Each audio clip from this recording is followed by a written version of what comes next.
আসসালামু আলাইকুম, সবাইকে শুভেচ্ছা জানাচ্ছি। মাসুম মাহবুব দেখছেন ওপেন দ্য ইউটিউব চ্যানেল এবং মাসুম মাহবুব ফেসবুক পেজ। আমি এই মুহূর্তে সফরে রয়েছি। আপনারা হয়তো আমাকে গত 1-2 দিনে ঠিক মতো ভিডিওতে দেখতে পাননি, আমাকে অনেকে কমেন্ট করেছেন, সেই হিসাবে জানিয়ে রাখলাম। ইনশাআল্লাহ শীঘ্রই আবার আমাকে পাবেন। তার আগে সফর অবস্থায় আমি আপনাদেরকে গুরুত্বপূর্ণ খবরগুলো দেওয়ার চেষ্টা করছি। আমি জানি আপনাদের মধ্যপ্রাচ্যের বিষয়ে আগ্রহ বেশি থাকবে। মার্কিন যুক্তরাষ্ট্রের প্রেসিডেন্ট ডোনাল্ড ট্রাম্প একটা নাটকীয় টুইট করে অনেক বড় বিপদে পড়ে গেছিলেন। অনেক কেঁদে কেটে হাতে পায়ে ধরে রক্ষা পেয়েছেন। কে বিপদে ফেলেছিল? ইরান। পাশাপাশি বেলজিয়ামকে খোঁচা মারতে গিয়ে ট্রাম্পের ধুতি খুলে দিয়েছে বেলজিয়াম, আর সেই মূল ইস্যুটিকে ইরান। জেডি ভেন্স ইরানের হাতে পায়ে ধরে সুইজারল্যান্ডের শেষ পর্যন্ত শান্তি চুক্তিটি করতে পেরেছেন। কি করেছিল আসলে সেখানে ইরান? পর্দার অন্তরালে এমন দুর্দান্ত কিছু খবর আছে যেগুলো খুব একটা গণমাধ্যমে আসে না। এগুলো অনেক সময় এক্সপার্ট বা ইন্টেলিজেন্সের বিভিন্ন সূত্র ধরে কিছু গণমাধ্যম প্রকাশ করে। সেখান থেকে টোটাল গল্পটা শোনাবো, পাশাপাশি আন্তর্জাতিক বিষয়ের আরও কিছু গুরুত্বপূর্ণ খবর থাকবে। এই মুহূর্তে ইসরায়েল নামক দেশটি সবচেয়ে বড় চিপার মধ্যে আছে। একদিকে নেতানিয়াহু, যিনি একটা সময় গর্ব করতেন বা তিনি মনে করতেন আমেরিকা তার পক্ষে থাকায় তিনি সব কিছু করতে পারেন। এই মুহূর্তে সেই নেতানিয়াহু সবচেয়ে বাজে সময় পার করছেন। তার রাষ্ট্রের ভেতর থেকে তার উপর চাপ আছে যে তুমি লেবাননে হামলা করো, নতুবা তোমার সরকার ভেঙে দেব। আর ডোনাল্ড ট্রাম্প বলছে তুমি যদি আমার নির্দেশ অমান্য করে আরেকবার লেবাননে হামলা করো আর ইরান যদি এই যুদ্ধে আবার জড়িয়ে পড়ে, তোমার খবর আছে, তোমাকে ক্ষমতা থেকে সরিয়ে বিরোধী দলকে আমি ক্ষমতায় বসাবো, তোমাকে আর সাপোর্ট দেব না। বিরোধী প্রার্থীকে আপনারা সবাই জানেন, বেনগাবির না, তিনি হলেন বিরোধী দলের নেতা হলো নেফতালি বেনেট। দুঃখিত, নামটা একটু স্মরণ করতে সময় লেগেছে, অনেক কঠিন কঠিন নাম তো তাদের। তো কি হয়েছিল আসলে সুইজারল্যান্ডে, সেই গল্পটা বলে আরও কয়েকটা গুরুত্বপূর্ণ খবরে আসি। ইরান যখন সুইজারল্যান্ডে যাবে না বলেছিল, মুস্তফা কামাল নির্দেশ দিয়েছিল যে না আমরা যুদ্ধে জড়াবো, কিন্তু যাব না, কারণ ইসরায়েল লেবাননে হামলা করছে, আমেরিকা তাদের থামাতে পারছে না। সেই সময়টা আমেরিকা ইরানের কোনো রকম হাতে পায়ে ধরে একটা আলোচনা করে এবং ট্রাম্প নিজে নেতানিয়াহুকে ফোন দিয়ে ধমকিয়ে যুদ্ধ বন্ধ করায়। তারপর সুইজারল্যান্ডে আলোচনাটা হয়। কি হয়েছিল? যখন ইরান সুইজারল্যান্ডে পৌঁছায়, জেডি ভেন্স এবং ইরানি প্রতিনিধি গালিবাফ, আব্বাস আরাকচি, অন্য পাশে আমেরিকার জেডি ভেন্স উপরাষ্ট্রপতি, পাশাপাশি পাকিস্তান এবং কাতারের প্রতিনিধিরা আলোচনা চালাচ্ছেন। হঠাৎ করে ডোনাল্ড ট্রাম্প একটা টুইট করে বসেন। সেখানে বলেন যে তিনি যে কোনো সময় ইরানের উপর আক্রমণ করবেন, যদি এটা হয় ওটা হয়, তাহলে আমি সরাসরি ইরানের উপর আক্রমণ করে বসবো। অর্থাৎ ইরানকে হামলার হুমকি দেন। এই হামলার হুমকি আলোচনার মধ্যে যখন মার্কিন টুইট দেখে ইরান, তারা সঙ্গে সঙ্গে আলোচনা বন্ধ করে বের হয়ে যায়। তারা বলছে ট্রাম্পকে বলেন আমাদের যেহেতু হুমকি দিছে আমাদের আক্রমণ করবে, আক্রমণ করতে বলেন, আমরা ইরান চলে যাচ্ছি, আমরাও আমেরিকার সাথে যুদ্ধ করতে প্রস্তুত। দেখি আমেরিকা কি করতে পারে আর আমরা কি করতে পারি। যখনই ইরান জেডি ভেন্সের সাথে আলোচনা বাদ দিয়ে বের হয়ে যায়, তখন কাতার আর পাকিস্তান দৌড়ে আসে, ইরানকে কোনো রকম ঠান্ডা করে। জেডি ভেন্স সঙ্গে সঙ্গে ট্রাম্পকে ফোন করেন, মিস্টার প্রেসিডেন্ট, আপনি কি 2টা মিনিট ওয়েট করতে পারেন না? আমরা আলোচনা করতেছি সুইজারল্যান্ডের, এর মধ্যে আপনাকে টুইট করতে হবে হুমকি দিয়ে। আপনার এই এক টুইটের জন্য আমাদের আলোচনা বন্ধ হয়ে গেছে, ইরান বের হয়ে গেছে। আপনি এখন আক্রমণ করলে ইরান পাল্টা জবাব দেওয়ার জন্য প্রস্তুতি নিয়ে তারা চলে যাচ্ছে ইরান। ট্রাম্প পড়ে গেছে মহাবিপদে। কী রে ভাই, একটু বড় ভাই হিসেবে শাসন করলাম, ধমক দিলাম, হুমকি দিলাম, সঙ্গে সঙ্গে পাল্টা হুমকি। ট্রাম্প কী করলেন? মিস্টার ট্রাম্প পাকিস্তানকে নক দিলেন, ফিল্ড মার্শাল আসিম মুনির দিলেন কাতারকে ফোন, প্লিজ তোমরা দুজন মিলে ইরানকে বোঝাও, আমি আর এই ভুল করবো না, আলোচনায় বসতে বলো। কী আর করার, এটা রাজনৈতিক কারণে বা রাষ্ট্রের ভিতরে অনেক অভ্যন্তরীণ চাপের কারণে টুইট করতে হচ্ছে। তারপর কাতার এবং পাকিস্তান ইরানকে বুঝিয়ে আবার সেই আলোচনায় বসায়। 80 মিনিট চলে আলোচনা। আলোচনা শেষে দুই পক্ষের মধ্যে শান্তি চুক্তিটি স্বাক্ষর হয়।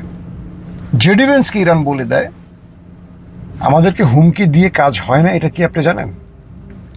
বিগত 100 দিন ধরে আপনারা অনেক হুমকি দিয়েছেন, অনেক ভয় দেখিয়েছেন, নিউক্লিয়ার অ্যাটাকের হুমকি দিয়েছেন, পাথরের যুগে পাঠিয়ে দেবেন হুমকি দিয়েছেন, মানচিত্র থেকে মুছে ফেলবেন হুমকি দিয়েছেন, মাটির সাথে মিশিয়ে দেবেন হুমকি দিয়েছেন। ইরানি জাতি আপনাদেরকে তোয়াক্কা করেনি, এতটুকু ভয় পায়নি। ইরানি জাতি আপনাদের জবাবের প্রস্তুত ছিল।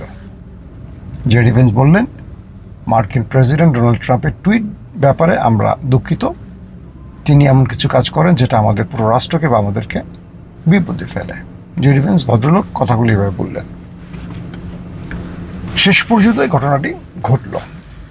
ইরান কি বলল, যদি ফার্দার আমেরিকা এই বেফাস টুইট করে তাহলে আমরা নেক্সট আমেরিকার সাথে আর কোনো আলোচনা করব না। পাশাপাশি পাকিস্তানকে আর কাতারকে ইরান বলে দিল যে এমন একজন ব্যক্তির শান্তি চুক্তিতে আপনারা মধ্যস্থতা করছেন যে নিজে জানে না কখন কি বলতে হয়। তাকে আগে টুইট করা শেখান, তাকে আগে কথা বলা শেখান। পাকিস্তান এবং কাতার দুপক্ষই ট্রাম্পকে বোঝালো বা চাপ দিল যে আপনি অ্যাটলিস্ট কথা বলা বন্ধ রাখেন, আপনি কথা বললেই পৃথিবী অস্থির হয়ে যায়। নাম্বার 2, বেলজিয়াম এবং ইরানের যে ফুটবল ম্যাচটি হলো, আপনারা দেখেছেন কি ড্র হয়েছে। ট্রাম্প বেলজিয়ামকে নিয়ে খুব হাসি বা খুব কটূক্তি টাইপের একটা মন্তব্য করলো যে বেলজিয়ামের মতো দল ইরানকে একটা গোল দিতে পারলো না, 90 মিনিট খেললো কিন্তু একটা গোল ঢুকাতে পারলো না ইরানের ডি বক্সের ভেতরে বা গোল পোস্টের ভেতরে। বেলজিয়াম আমেরিকাকে পাল্টা কি জবাব দিয়েছে?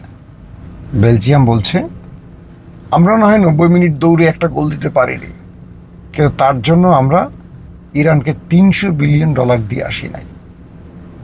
কিন্তু প্রেসিডেন্ট ট্রাম্প বা আমেরিকা ইরানের কাছে ধরা খেয়ে বা ইরানকে আক্রমণ করে শেষ পর্যন্ত বিজয় তো পেল না, উল্টো $300 বিলিয়ন জরিমানা গুনে আসলো। একদম ট্রাম্পকে জায়গা মতো বোল করে দিল বেলজিয়াম। হিস্ট্রিটা কি? ট্রাম্প যত বলছেন যে তিনি টাকা দান নিয়ে দেবেন না, 1 টাকাও দেব না, মূলত যুদ্ধের শান্তি চুক্তির আড়ালে আমেরিকা ইরান যে ক্ষতিপূরণ চেয়েছে সেটার জন্য $300 বিলিয়ন উন্নয়ন বাজেট হিসাবে দিচ্ছে। অর্থাৎ ইরানের মধ্যে যে ধ্বংসলীলা চালিয়েছে বা যা কিছু ঘটেছে তার জন্য এই টাকা দেবে ইরানের মিত্ররা, ধরেন গালফ কান্ট্রি, আরবের দেশগুলো। প্রথমে আমেরিকা চেয়েছিল কি ইরানের যে টাকাগুলো জব্দ আছে পৃথিবীর বিভিন্ন ব্যাংকে, এই টাকাগুলো গালফকে ভাগ করে দিয়ে দিবে। সেইভাবে আরবের কোথায় কি ক্ষতি হয়েছে ইরানের হামলায় সেগুলো হিসেব নিকেশ বের করতেছিল আমেরিকা। ইরান বলছে যে তুমি আমার টাকা দিবা গালফকে, আমাকে ক্ষতিপূরণ না দিয়ে উল্টো আমার টাকাই দিবা, খেলা তোমাকে দেখাবো। খেলা দেখালো। পরপর কয়েকদিন হরমুজে মার্কিন জাহাজ টার্গেট, কাতার, কুয়েত, বাহরাইন, জর্দানে মার্কিন ঘাঁটিতে সিরিজ কয়েকটা বড় অ্যাটাক, লন্ডভন্ড, আমেরিকা চোখ। মানে ইরান প্রত্যেকটা ক্ষেত্রে কি জবাবগুলো দিল, কোথায় গেল সে মার্কিন ট্রেজারির হিসেব, সব বন্ধ। উল্টো এখন $300 বিলিয়ন আমেরিকা দিচ্ছে, যার থেকে নিয়োগ দিচ্ছে ইরানকে ইরানের ক্ষতি পোষাবার জন্য। এটা হলো ইরান। আসেন 3 নম্বর হিস্ট্রি কি? 3 নম্বর হিস্ট্রিটা হলো যে আমেরিকা অবশেষে তার কাছে থাকা ইরানের জব্দকৃত $12 বিলিয়ন ফেরত দিচ্ছে 2 কিস্তিতে। প্রথম $6 বিলিয়ন একটি স্বাক্ষরে, দ্বিতীয়টা হলো আরও $6 বিলিয়ন।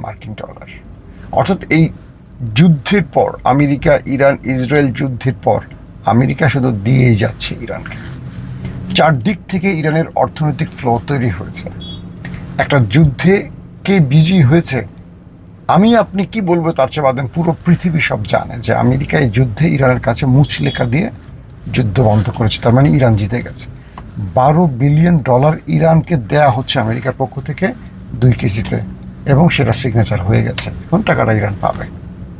মানে এই যুদ্ধ আমেরিকাকে ইরানের কাছে এমনভাবে পরাস্ত করেছে, ইরানকে এমনভাবে আমেরিকাকে এমনভাবে শায়েস্তা করেছে ইরানের কাছে, যে এখন ট্রাম্প নেতানিয়াহুকে বলছে খবরদার আর একটা আওয়াজ করবা না, একদম চুপ, জায়গায় তুমি আওয়াজ বন্ধ রাখবা, জায়গায় তুমি একটা কথা বলবে, একটা অ্যাটাক হবে, আমি আর তোমার পাশে নাই। একদিকে ট্রাম্প, একদিকে নেতানিয়াহু এমন বেকায়দায় পড়েছে চিন্তার বাইরে। গত 30-40 বছরে ইসরায়েল এত বড় বিপদে পড়েনি, আমেরিকা এত বড় বিপদে পড়েনি, এক ইরানের কাছে এত বড় পরাজয় হলো, এত বড় শিক্ষা পেল। কল্পনা করা যায় যে ইরান ইসরায়েলকে পাল্টা অ্যাটাক করছে লেবাননে অ্যাটাকের জন্য, এবং ইরানের হাতে পায়ে ধরে ট্রাম্প নেতানিয়াহুকে ধমকে শাসন করে বকা দিয়ে বলছে তোর খবর আছে, তুই যে আরেকবার অ্যাটাক করছ। তার মানে ইরান কি শিক্ষাটা দিছে? আগামী দিনে আমেরিকা ইসরায়েল ইরানে আক্রমণের আগে কয় হাজারবার চিন্তা করে ব্যাপার কল্পনা করেন। ইরানের এই শিক্ষাটা যদি বাকি মুসলিম দেশগুলো গ্রহণ করত, আশা করি এই বিশ্বমোড়লরা তাদের শক্তিমত্তা দেখিয়ে মুসলিম দেশগুলোকে ধ্বংস করত না। এই জন্য মুসলমানদের ঐক্যবদ্ধ হতে হবে এবং অজেয় হতে হবে, মানে আপোষহীন হতে হবে, যেটা ইরান করেছে। অনেক ক্ষতির মুখেও ইরান তার সিদ্ধান্ত থেকে সরে আসেনি।